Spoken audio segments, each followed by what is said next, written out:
An original story, narrated exclusively for Love Written in Silence. A gallery filled with 30 guests. Helena Sinclair stands before a painting no one in this room has seen in 60 years. Her hands trembling against the velvet drape that still conceals it. 6 weeks ago, she stood in a ballroom and told a stranger he was wrong. 40 minutes of fearless argument about Caravaggio and light and whether beauty requires a signature. And when her mother whispered his name, when she learned he was the Duke of Blackmere, the ease between them shattered like glass. 3 days later, his letter arrived at her rented studio, offering a commission that would save her family and demanding the one thing she has never been allowed to keep: her name on the work itself. Now she must unveil the truth she discovered beneath layers of varnish and deception, a portrait of a woman erased for the same defiant brilliance Helena possesses. And the man she insulted sits 10 feet away, silent, watching her prove herself without his protection. The gallery at Blackmere House held the kind of light painters spent lifetimes chasing: northern exposure, high windows. The afternoon sun filtered through glass that had been cleaned that morning until it disappeared, leaving only illumination and the faint smell of lemon oil on wood. 30 guests stood in a half-circle behind Helena Sinclair, their silk and wool and carefully arranged curiosity filling the space between the paintings and the door. She could feel their eyes on her back. She could feel the weight of the moment pressing against her ribs. Her hands rested on the velvet drape that covered the painting. Beneath the fabric, beneath 60 years of deliberate concealment, was a woman in a blue dress, a woman whose work had been attributed to a man, a woman whose portrait had been painted over because she refused to be silent. Helena's fingers tightened on the drape. She did not look at the man seated near the window. She did not need to. She knew exactly where Sebastian Carlyle was sitting. She knew the angle of his shoulders, and the stillness of his hands, and the way he had not spoken a single word since the guests began to arrive. 6 weeks ago, she had not known his name. 6 weeks ago, she had told him he was wrong about Caravaggio, about floor tiles, about whether beauty required a signature to matter. She had argued with him for 40 minutes in a ballroom where she did not belong, where her mother had been invited as scenery, as an example of genteel decline for the daughters of men who still had money. Helena had paused before a misattributed painting, and a stranger's voice had interrupted her thoughts. Admiring the Duchesses, she had turned. A man, perhaps 30, dark hair and darker eyes, the kind of face that suggested he had spent his entire life being looked at, and had learned to find it tiresome. His evening clothes were perfect. His posture was perfect. His smile was the smile of a man who expected to be agreed with. "It's not a Duchesse," Helena had said. His eyebrow lifted. The catalog is wrong." She turned back to the painting. "The light is wrong. Duchesses' interiors have a warmth, a diffusion. This is harder, sharper. Someone influenced by him, certainly, but not the man himself." Silence. Then, with a note of something that might have been amusement, "You're certain? I've spent 4 years authenticating paintings for dealers who sell my work as their own." "Yes, I'm certain." He stepped closer. She felt the shift in proximity, the way the air changed when someone moved into the space beside you, rather than remaining at a polite distance. "Then who painted it?" "I don't know, but I know who didn't." That seems a rather negative form of expertise. It's the only honest form. She glanced at him. Knowing what something isn't is harder than pretending you know what it is. His smile changed. It became real. "I think you've just described most of London society." "I wasn't talking about society." Neither was I. And so it had begun. 40 minutes. They moved from the misattributed Duchesse to a Caravaggio in the next room. And from Caravaggio to the question of whether light could lie. And from light to the entire philosophy of attribution. He argued that beauty required context, lineage, a name to give it meaning. She argued that beauty existed whether or not anyone acknowledged it, that a painting's power had nothing to do with the signature in the corner. He was sharp. He was relentless. He smiled every time she refused to yield. She forgot entirely that she was supposed to be invisible. And then her mother's hand touched her arm. Margaret Sinclair's face was pale, her voice barely a whisper. "Helena, that is the Duke of Blackmere." The ease died. Helena felt it go out of her like air from a punctured lung. She turned back to the man who was not a stranger, who was a duke, who who was the kind of person her mother had taught her never to address without invitation. His expression had not changed. He was still watching her, still waiting for her reply to whatever point he had just made about Venetian light. She could not remember the point. "We were discussing nothing of consequence, Your Grace," she said. Her voice was steady. Her hands were shaking. "Forgive the intrusion on your evening." She turned and walked away. She did not look back. Her mother followed, silent and stricken, and they left the ball 20 minutes later with polite excuses, and the kind of humiliation that sat in your chest like a stone. 3 days later, the letter arrived. Helena had been working in her studio in Holborn, a rented room above a bookbinder's shop that smelled of leather and ink, and the linseed oil she used to clean her brushes. The letter was on heavy paper, sealed with a crest she recognized from the scandal sheets her sister Charlotte liked to read. The Duke of Blackmere requested her services to restore his family's collection. The fee was listed in precise, generous terms. It would clear her late father's debts. It would pay Charlotte's school fees for 2 years. It would secure the lease on the townhouse where her mother still lived, surrounded by the furniture they had not yet sold. Helena read the letter 3 times. Then she wrote a reply, professional, brief, accepting the commission with the same detachment she would offer any client. She did not mention the ball. She did not apologize. She signed her name and sent the letter before she could reconsider. When she arrived at Blackmere House the following week, the butler led her through corridors that seemed designed to remind visitors of their own insignificance. The gallery, when they finally reached it, was magnificent. Paintings floor to ceiling, generations of collected work, the kind of room her father would have spent days examining. The light was extraordinary. Sebastian Carlyle was waiting beside the largest canvas, a landscape darkened by decades of smoke and varnish. He turned when she entered. His face was perfectly composed, his greeting perfectly courteous. "Miss Sinclair, thank you for coming." "Your Grace." She set down her case. "I've reviewed the inventory you sent. I'll need to examine each piece individually before I can provide a timeline. Of course, and I'll require access to the works at specific times of day. The light changes the way pigment appears. Whatever you need." His tone was formal. Hers was excessively professional. Neither mentioned the ball. Neither mentioned Caravaggio or floor tiles or the 40 minutes they had spent arguing like equals. Helena began her examination. Sebastian remained in the gallery, ostensibly reviewing correspondence, but she could feel his attention even when his eyes were on the page. The first week passed in near silence. The second week, he began asking questions, small ones at first. Why she was testing the varnish in that particular corner. What the discoloration along the frame suggested about storage conditions. She answered, because the questions were genuine. Because he listened to her replies with the same attention he had given her at the ball, before she knew who he was. By the third week, the masks had begun to slip.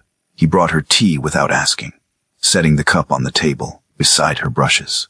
She explained the chemistry of pigment degradation, the way certain colors faded while others intensified. The detective work required to see what a painting had been before time and carelessness obscured it. He listened. He asked better questions. She almost forgot his rank. Almost. But the contract was signed. The fee was essential. Her family's survival depended on this work, and on her ability to complete it without antagonizing the man who held their future in his perfectly composed hands. So she worked, and he watched, and the gallery filled day by day with something neither of them named.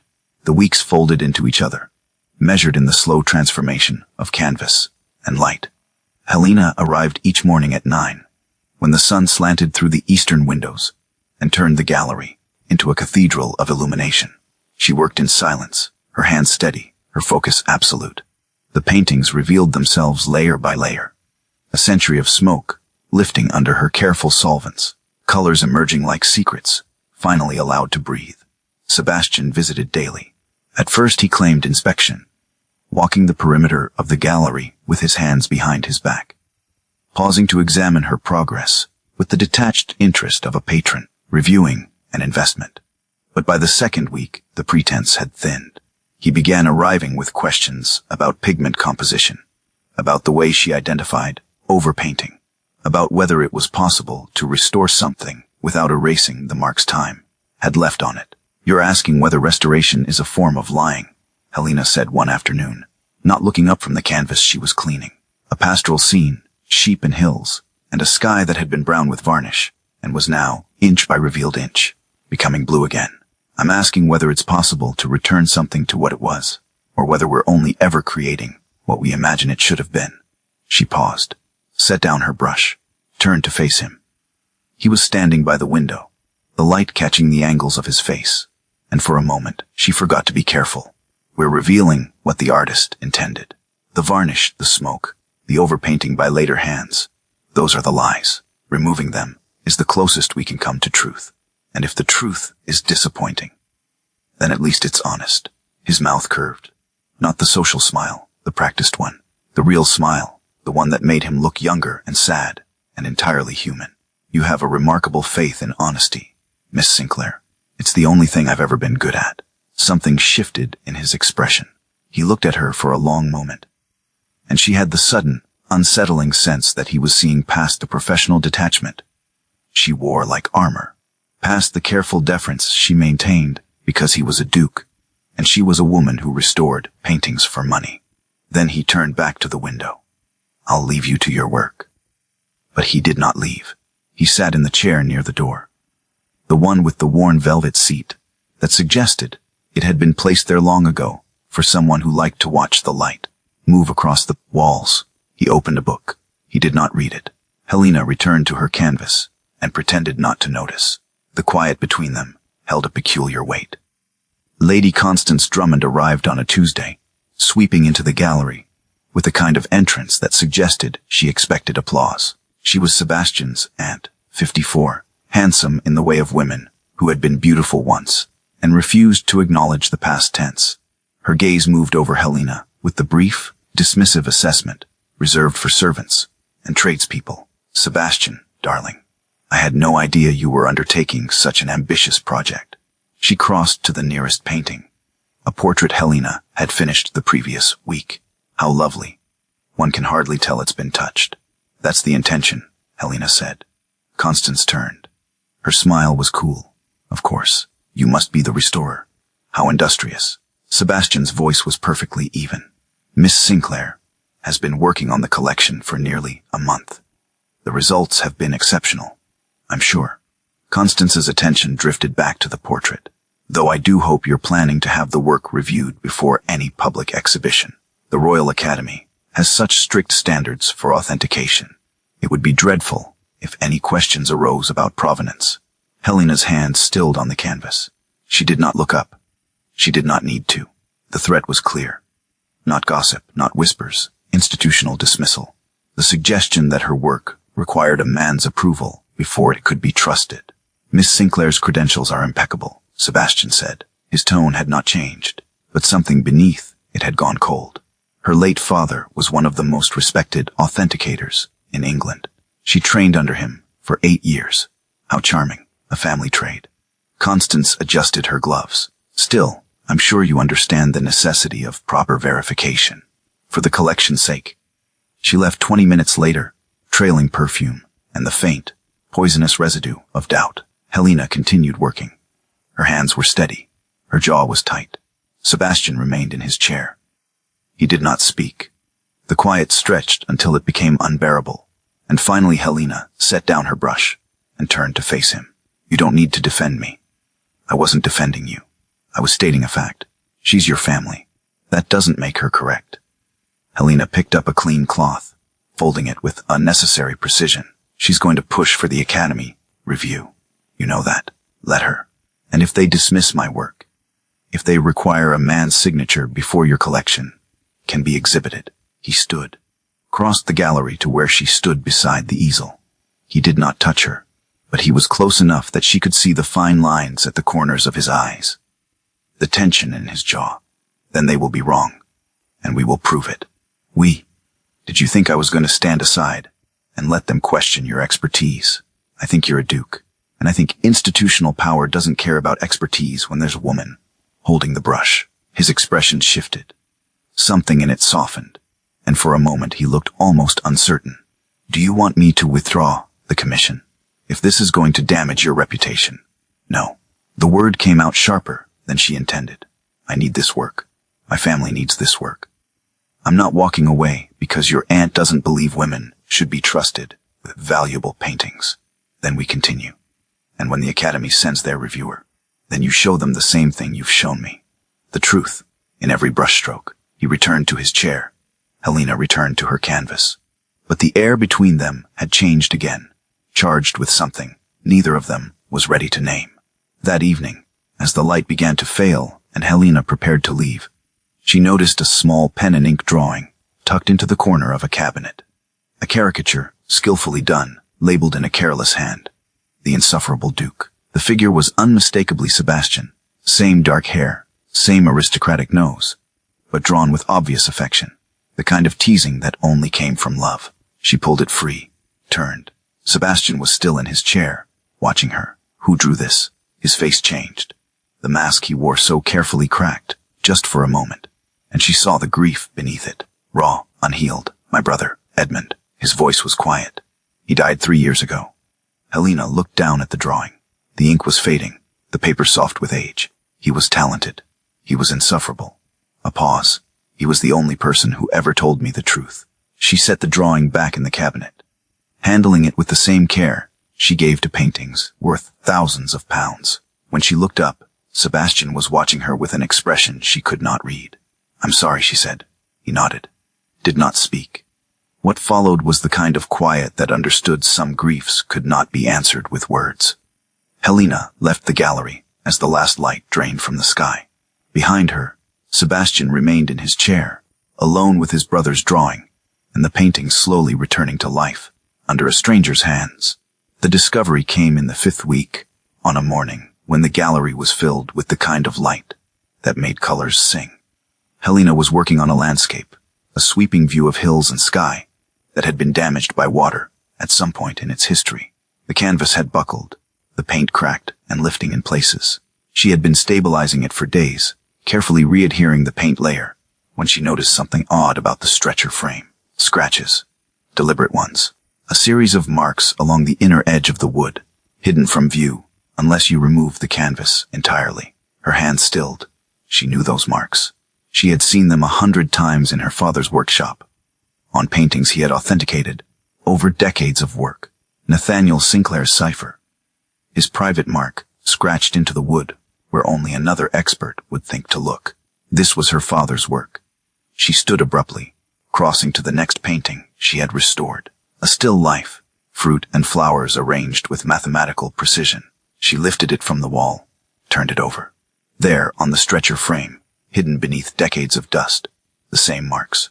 2 paintings, both her father's authentication, both in Sebastian's collection.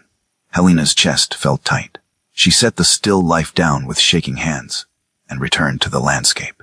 She had restored this piece, without knowing it carried her father's mark. She had seen through the damage and the dirt to the artist's original intention, had understood the composition, instinctively had known exactly how to bring it back to life, because she recognized her father's hand, because she had watched him work on pieces exactly like this, had learned to see the way he saw.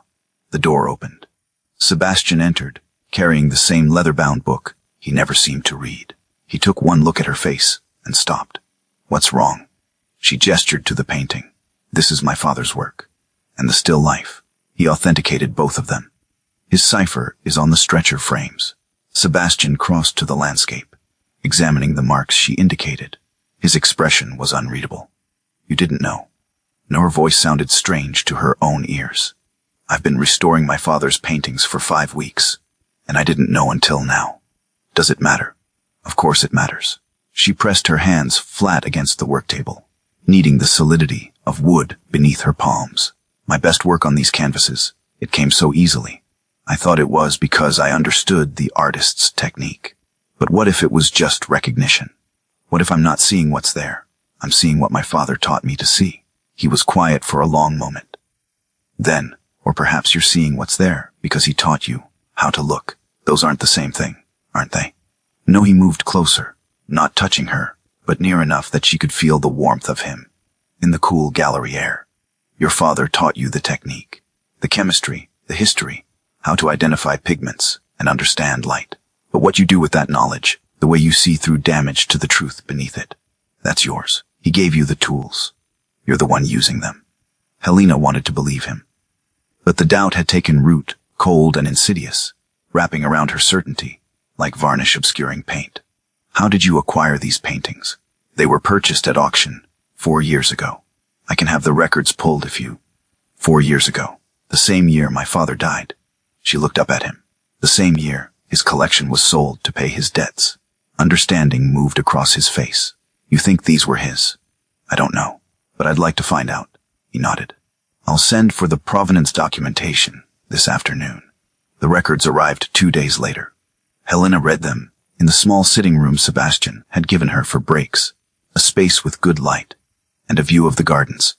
The paintings had been purchased at auction by an intermediary buyer.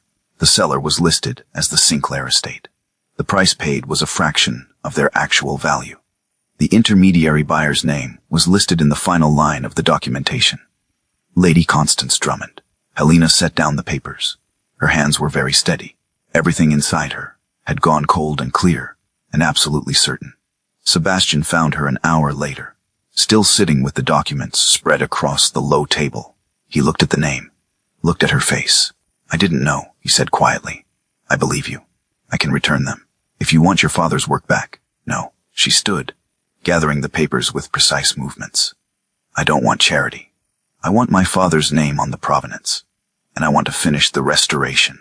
Helena, she bought these knowing exactly what they were worth. She paid almost nothing for them. And now she's trying to force me out before I can prove my work is as good as his.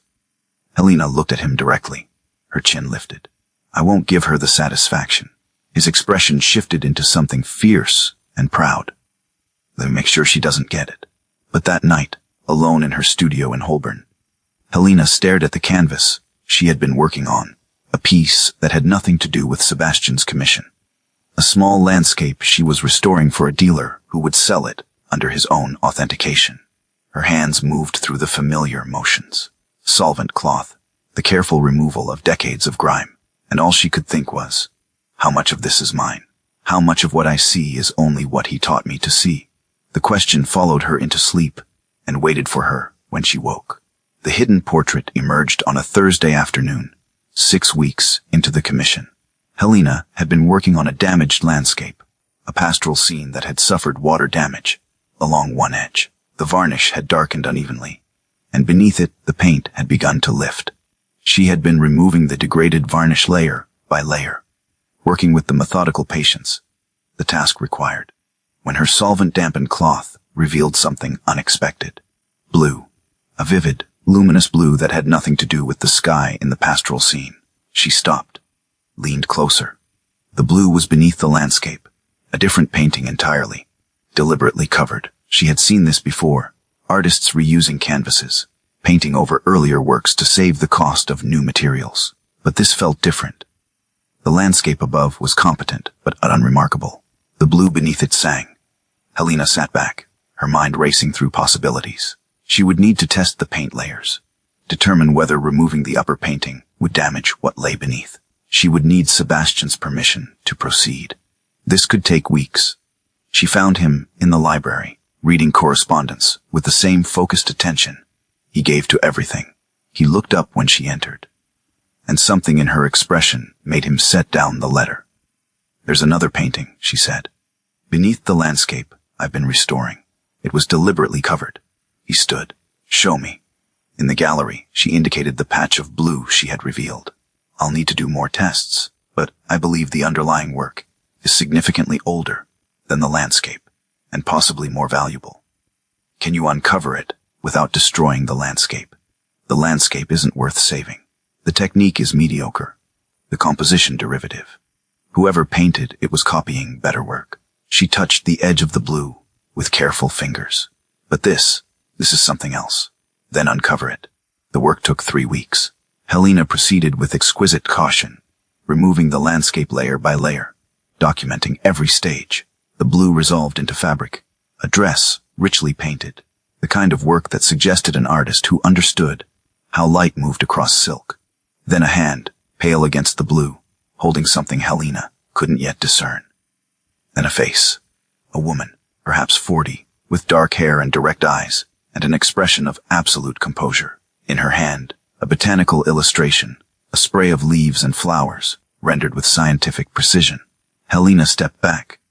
The portrait was nearly complete now, the woman emerging from beneath a century of concealment, like a secret finally allowed to speak. The technique was masterful, the presence undeniable, and in the bottom corner, barely visible, a signature, E. Carlyle. Sebastian had been visiting the gallery daily to check her progress. When he arrived that afternoon and saw the portrait, he went very still. "Do you know who she is?" Helena asked. "My grandmother, Lady Eleanor Carlyle." His voice was quiet. "I've never seen this portrait. I didn't know it existed." Helena gestured to the botanical illustration in the painted woman's hand. Was she an artist? A botanical illustrator? She published 3 volumes of British flora before she married my grandfather. He moved closer to the portrait, studying it with an intensity Helena recognized, the look of someone seeing a family member they had only known through stories. After the marriage, her work continued to appear in scientific journals, but it was attributed to a colleague, a man. She let them take credit for her work. She didn't let them. They took it anyway. When she protested, when she tried to publish under her own name again, my grandfather made it clear that the choice was between her work and her reputation. She chose her work. He had her portrait painted over. The words fell into the quiet gallery like stones into still water. Helena looked at the woman in the blue dress, at the direct gaze, and the botanical illustration, held like a declaration, and felt something crack open in her chest. She was erased, Helena said. For the same thing I've been doubting in myself. Sebastian turned to her. What do you mean? The words came before she could stop them. When I found my father's cipher on those paintings, when I realized I'd been restoring his work without knowing it, I started to doubt whether my skill was real, whether I was seeing what was there, or just recognizing what he taught me. But this, she gestured to the portrait. Her skill was real. Her work was real. They took credit for it, because it was inconvenient for her to be talented. The doubt was never about whether she was good enough. It was about a world that couldn't allow her to be. He was watching her, with an expression she couldn't read. And you think that's what happened to you? I think I've spent 4 years working for men who sell my authentications under their names. I think I came to your house expecting you to dismiss me, the way everyone else has. And I think when I found my father's mark on those paintings, I convinced myself that everything I am is just an echo of him. She looked at the portrait, at Lady Eleanor's steady gaze. But she's proof that the doubt is the lie, not the talent. Yes, Sebastian said quietly. She is. What followed was different from the quiet that had come before. Helena felt the weight of it, the way it seemed to hold all the things neither of them had said over 6 weeks of working side by side in this gallery. Finally, Sebastian spoke. I want to show this, publicly. Helena's breath caught. Your aunt will fight you. This portrait is evidence that your family erased a woman for refusing to be silent. I know. It will raise questions about the entire collection, about what else might have been hidden. I know. He turned to her. But you're right. The talent was real. The work was real. And it's been hidden long enough. That evening, as the light began to fail, Helena remained in the gallery. She stood before Lady Eleanor's portrait, studying the botanical illustration in the painted woman's hand. The detail was extraordinary. Every vein in every leaf rendered with scientific precision and artistic grace. She heard footsteps behind her. Sebastian, returning to the gallery, though the hour was late. I've been thinking about what you said, he began. About testing people. About the ball. Helena turned. He was standing in the doorway, backlit by the corridor lamps, his face in shadow. After Edmund died, I started testing everyone who came near me, provoking them, pushing to see if they would push back or simply agree. 3 years of conversations, where every word was calculated to separate the honest from the convenient. He stepped into the gallery. And then you told me I was wrong about Caravaggio. You argued with me for 40 minutes about floor tiles and light, and whether beauty needed a signature. You didn't know who I was, so you had no reason to perform. You were just yourself. And then I found out you were a duke and I ran. You had every reason to. I'd been testing you without your knowledge or consent, using you to satisfy my own need to find someone real. He came closer, his footsteps quiet, on the gallery floor. But here's the truth. I should have told you weeks ago. I wasn't testing you at the ball. I was arguing with you because I was enjoying it. Because you were the first person in 3 years to look at me and see someone worth disagreeing with. And when you walked away, when your face changed, and I realized you thought I'd been playing some kind of game, I wanted to follow you, to tell you it was real. Every word of it. Helena's throat felt tight. Why didn't you? Because I didn't know if you'd believe me. And because I was afraid that if I tried to explain, you'd hear it as a duke making excuses instead of a man telling you the truth. She looked at him, really looked, the way she looked at paintings, searching for what lay beneath the surface. She saw the grief he carried, the careful control that was both armor and prison. She saw the man who had sat in this gallery day after day, listening to her explain the chemistry of pigment and the philosophy of restoration, never interrupting, never dismissing. Edmund would have liked you, Sebastian said quietly. He would have called you terrifying and meant it as the highest compliment. You've never told me his name before. Not directly. I know. He was close enough now that she could see his face clearly in the fading light. I haven't said his name to anyone in 3 years. But you've been standing in my gallery for 6 weeks, bringing paintings back to life, uncovering my grandmother's portrait. And I keep thinking he would have adored watching you work. He would have asked you 1,000 questions and laughed every time you proved me wrong about something. Helena felt the cold doubt of the past weeks begin to thaw under the warmth of this moment.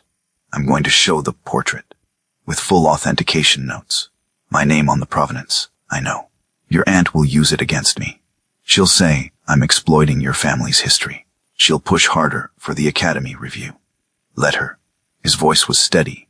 You'll prove her wrong the same way you've proven everything else, through the quality of your work. And if the Academy dismisses me anyway, then we'll find another way. But I don't think they will. He reached out, not touching her, but close enough that she could feel the warmth of his hand near hers.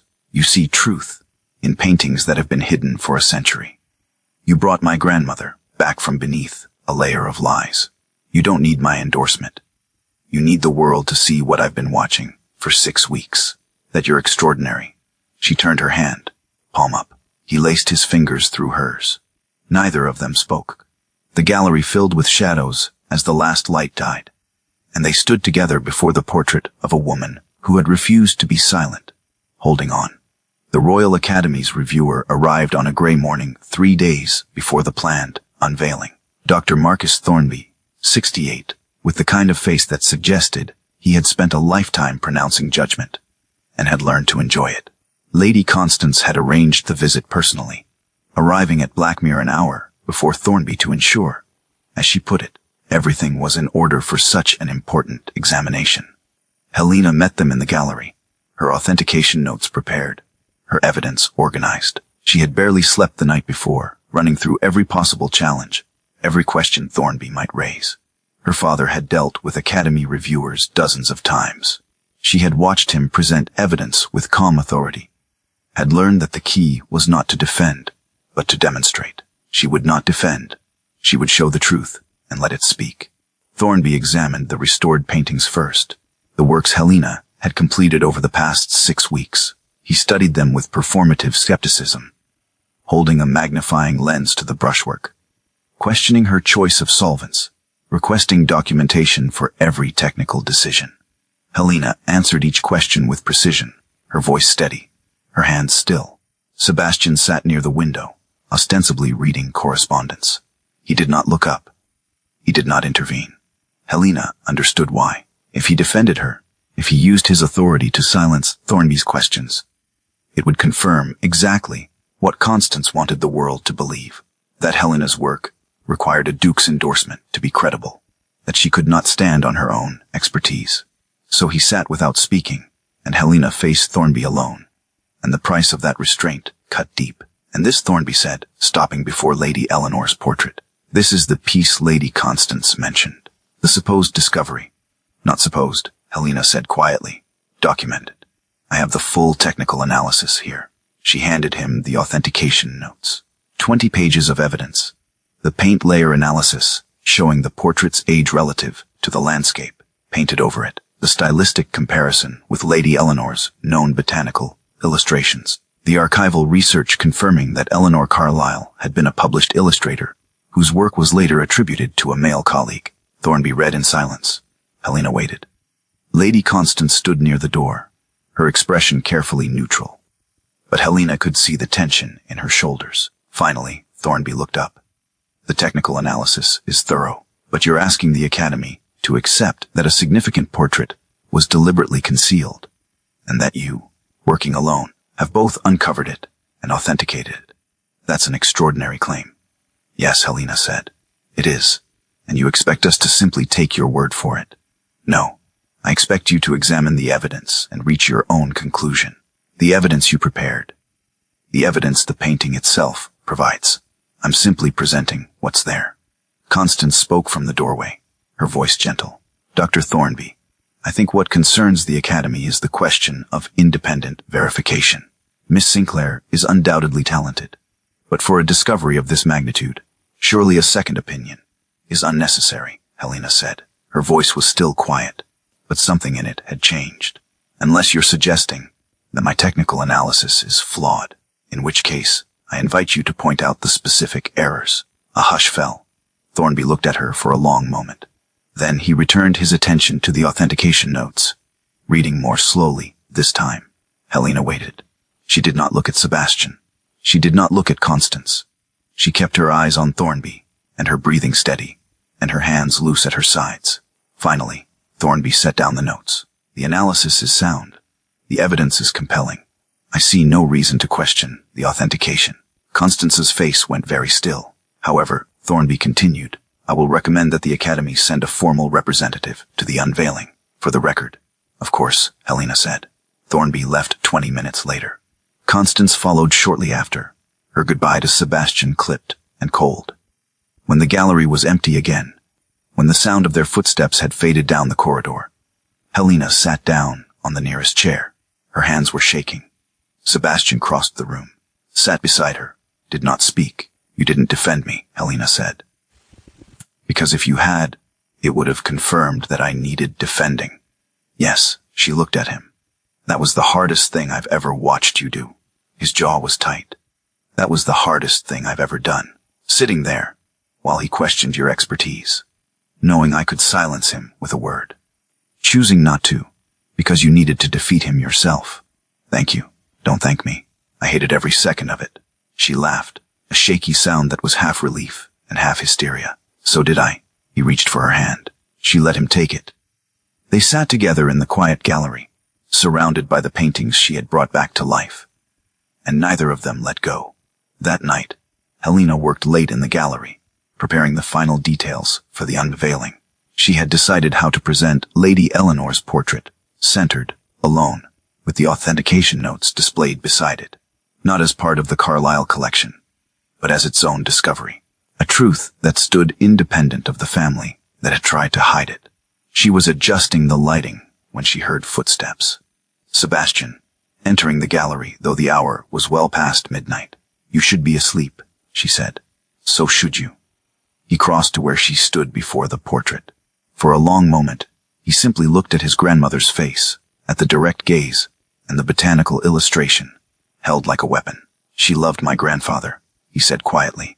I found her letters once, in the library. She loved him, even after he had her portrait covered, even after he let other men take credit for her work. And I think that's the worst part. Not that he erased her, but that she loved him anyway. Helena's throat felt tight. Love doesn't always protect us from the people we give it to. It doesn't. He turned to her. I won't erase you. I won't take credit for your work. And if you ever feel that I'm using you, testing you, asking you to be smaller so I can be comfortable, I need you to walk away, the way you walked away at the ball. Because I never want to be the man who makes you doubt yourself. She set down the cloth she'd been holding, turned to face him fully. I have conditions. I would expect nothing less. My name appears on every authentication, not as your employee, as the expert who did the work. Agreed. My studio remains my own. I don't give up my independence because she hesitated. Because of whatever this is between us. Agreed. And if you ever test me again, if you ever provoke me to see whether I'll perform or prove something, I walk out of this room exactly as I walked out of Lady Forsyth's ballroom, and I won't come back. He was quiet for a moment. Then, I have one condition of my own. What? If I fail? If I do something that makes you feel erased or dismissed or smaller, tell me. Don't just leave. Tell me first. Give me the chance to hear you the way I should have heard you from the beginning. She looked at him. This man who had tested everyone for 3 years, who had built walls out of grief and wit and aristocratic distance, who was standing in front of her, now asking to be held accountable. Then we may continue discussing the floor tiles, she said. His smile was real, unguarded. The smile Edmund must have seen before the accident, before the grief. You were right about the Caravaggio, you know. I know. Insufferable. Absolutely. He kissed her then, standing in the gallery surrounded by paintings and lamplight, and the portrait of a woman who had refused to be silent. Helena kissed him back, her hands fisting in his shirt, 3 months of careful distance collapsing into this single moment of absolute honesty. When they finally pulled apart, both breathing hard, Sebastian rested his forehead against hers. I'm terrified, he said quietly. Of what? That I'll fail you. That I'll become the man my grandfather was. Then don't. She pulled back enough to meet his eyes. You get to choose. Every day. Choose differently. He nodded, drew her back against him. They stood together in the quiet gallery, holding on, while the lamplight flickered, and the portrait watched, and the night deepened around them. The day of the unveiling arrived with cold clarity. The sky was colorless, the kind of blank winter light that made colors seem more vivid by contrast. Helena arrived at Blackmere House at dawn, though the guests would not arrive for hours. She needed to see the gallery empty one more time, needed to stand before Lady Eleanor's portrait, in solitude, before the room, filled with voices and judgment. Sebastian found her there, an hour later. He did not ask why she had come so early. He simply sat in his usual chair and waited with her, while the light changed and the morning grew. At 2 o'clock, the guests began to arrive. 30 of them, collectors, scholars, members of the Royal Academy, titled patrons whose opinions could make or destroy a reputation.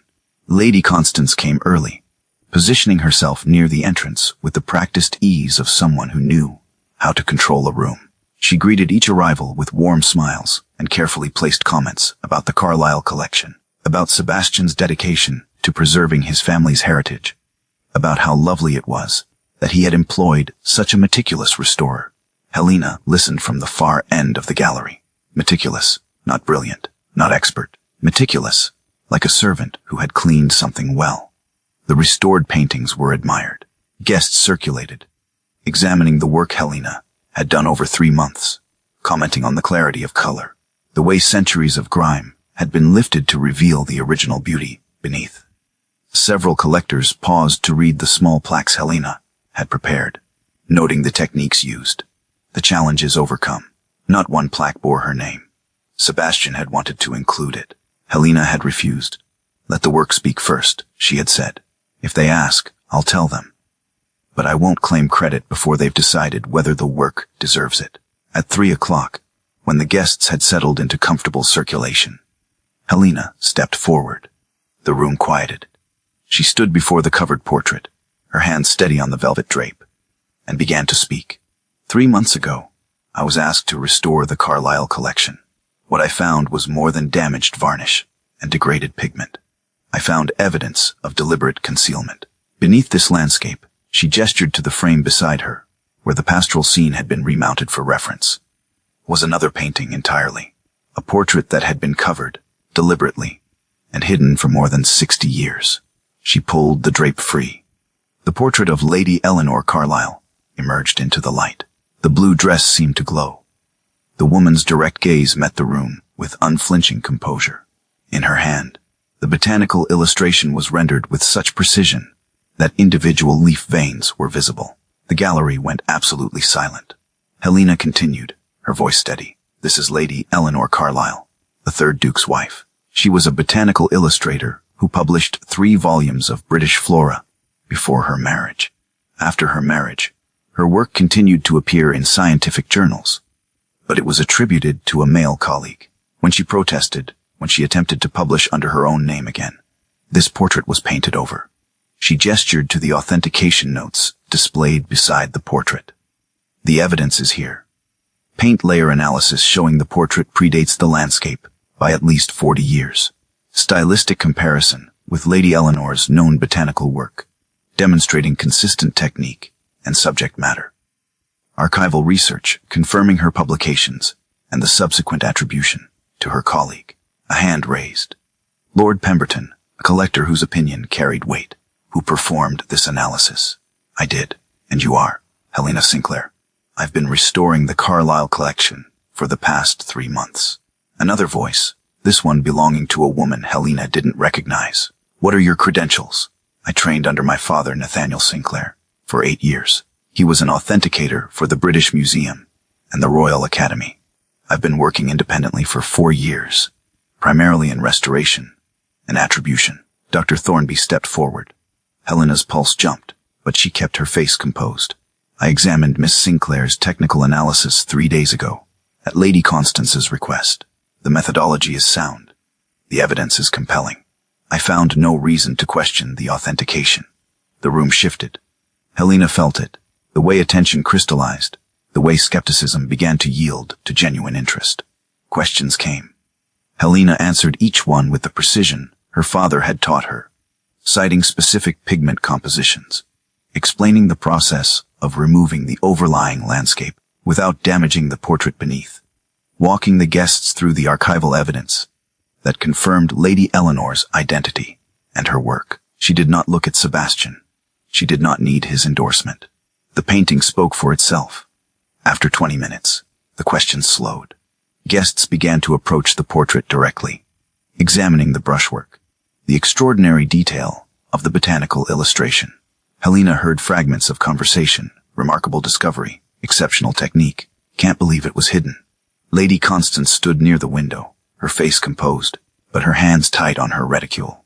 She had orchestrated this unveiling, expecting a quiet acknowledgement of the Carlisle collection. A restorer paid, and forgotten. Instead, she was watching a woman claim credit for uncovering a truth that indicted Constance's entire worldview. Helena crossed to where Constance stood, kept her voice low. You bought my father's paintings at auction for a fraction of their value. You knew exactly what they were worth. Constance's expression didn't change. I purchased them legally. If the seller undervalued them, that's hardly my concern. You're right. It's not. Helena gestured to the portrait. But you tried to erase me the same way the third Duke erased her. Institutional dismissal. Questioning my credentials. Requiring a man's approval before my work could be trusted. And it didn't work. Because the evidence stands on its own. Just like her talent stood on its own. Whether or not your family acknowledged it. Constance looked at the portrait. At the direct gaze and the botanical illustration. And the undeniable proof of a woman's skill. She said nothing. There was nothing left to say. Helena turned and walked back to the center of the gallery. Sebastian was watching her from across the room. He did not smile. He did not cross to her. He simply inclined his head, a small gesture of acknowledgement that held more weight than any public declaration. The unveiling continued for another hour. Guests circulated, asked questions, examined the authentication notes. 3 collectors requested Helena's card for future commissions. Dr. Thornby spent 15 minutes studying the portrait with his magnifying lens, then approached Helena to compliment her technique. When the last guest finally departed, when the gallery emptied and the winter afternoon began to fade, Helena found herself alone with the portrait. She stood before it, feeling the weight of the past 3 months settle into her bones. The doubt, the discovery, the moment she had chosen to trust her own expertise over the world's dismissal. Footsteps behind her. Sebastian, returning to the gallery. You didn't tell me you were going to show it, he said. You didn't need to approve it. It's my authentication. I know. He came to stand beside her. That's why I said nothing. She turned to him. Your aunt is going to make this difficult. Let her. She's already lost. Edmund would have liked this, wouldn't he? Watching his family's secrets come to light. He would have adored it. He would have called you terrifying and meant it as the highest compliment. Sebastian's voice dropped, became something private and raw. I have spent 3 years testing every person who enters a room with me. You are the only one who told me I was wrong. At a ball, about floor tiles. And tonight you stood in my family's gallery and proved that this house erased a woman for the same quality. I fell in love within you. Helena's breath caught. You didn't speak during the questions. You just sat there, because it was not my truth to tell. It was yours. He turned to face her fully. And you didn't need me. You needed them to see what I've been watching for 3 months. That you're extraordinary. That your work stands on its own. That you don't require a duke's endorsement to be credible. I was terrified you would intervene. That you would try to defend me and confirm everything Constance believes about women needing men's authority. I know. That's why I stayed silent. Even though watching Thornby question you was the hardest thing I've done since Edmund died. She reached for his hand. He laced his fingers through hers, and they stood together before the portrait of a woman who had been erased and was now, finally, seen. I have one more condition, Helena said. Tell me, if we do this, if we choose this, you don't get to protect me from the consequences. I don't want to be sheltered. I want to be your equal in everything. Agreed. He raised her hand to his lips, pressed a kiss to her paint-stained knuckles. Though I reserve the right to be terrified for you. Silently,